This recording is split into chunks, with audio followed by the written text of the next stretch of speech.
Hey guys, welcome to our channel foodie plate.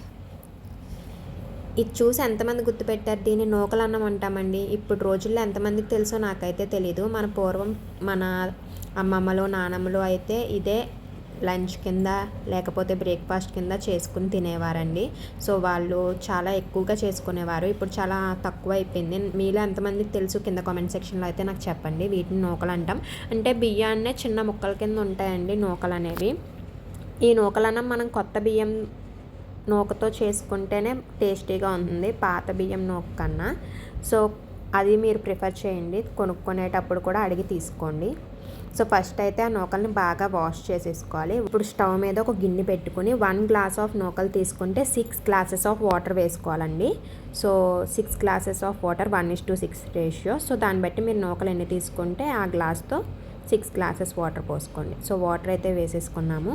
అవి కొంచెం water boil అవుతున్నప్పుడు ఈ నూకలు అయితే వేసుకోవాలండి. ఫస్టే నూకలు వేసుకోవద్దు. సో బాయిల్ అవుతున్నప్పుడు వేసుకోండి. పూర్వం అందరూ ఎవరి పంట వాళ్ళే మిల్లులో ఆడించుకునేవారండి. సో వాటిని ఆ బియ్యాన్ని జల్లించుకుంటే నూకలు అనేవి ఎక్కువ వచ్చాయి. సో వాటిని వేస్ట్ చేయకూడదని చెప్పి వాళ్ళు ఆ నూకలతో అప్పుడప్పుడు ఇలాగ నూకలన్నము లంచ్కి కానీ బ్రేక్ఫాస్ట్కి కానీ చేసుకునేవారు. అండ్ అప్పట్లో ఇన్ని రకాల బ్రేక్ఫాస్ట్లు కూడా ఉండేవి కాదు కదండి. మనం అంటే ఇప్పుడు చాలా రకాలు చేసుకుంటున్నాము. సో అప్పుడు పెద్దోళ్ళందరూ వేస్ట్ చేయకూడదు అని చెప్పి వీటిని ఇలా చేసేవారు. అండ్ టేస్ట్ కూడా చాలా బాగుంటుందండి. మీరు కనుక అసలు ట్రై చేయకపోతే కన్ఫర్మ్ ట్రై చేయండి. సో చూసాక ఇలా కుక్ అవుతూ ఉంటాయండి. సో మనం కొంచెం కుక్ అయిన ఇప్పుడు ఇంకా కుక్ అవ్వాలి. మొత్తం దగ్గరికి వచ్చేస్తుంది మీకు వాటర్ అంతా పోయి. సో ఈ మాత్రం కుక్ అయ్యాక దీంట్లో పచ్చి పాలు కానీ కాసిన పాలు కానీ మీకు ఏది అవైలబుల్గా ఉంటే అవి వేసుకోండి. పాలు వేసుకుంటే ఇంకా టేస్ట్ అనేది ఇంకా బాగుంటుంది. సో అవి వేసుకోండి. కొంచెం ఒక 1 గ్లాస్ వేసుకోండి. వేసుకుని మళ్ళీ మిక్స్ చేసుకోండి. అది ఇంకా కుక్ అవ్వాలండి. అండ్ ఇప్పుడు కుక్ అవుతున్న టైంలో సాల్ట్ కూడా వేసేసుకోండి. తగినంత సాల్ట్ వేసుకుని ఇంకొకసారి బాగా మిక్స్ చేసేసుకోండి.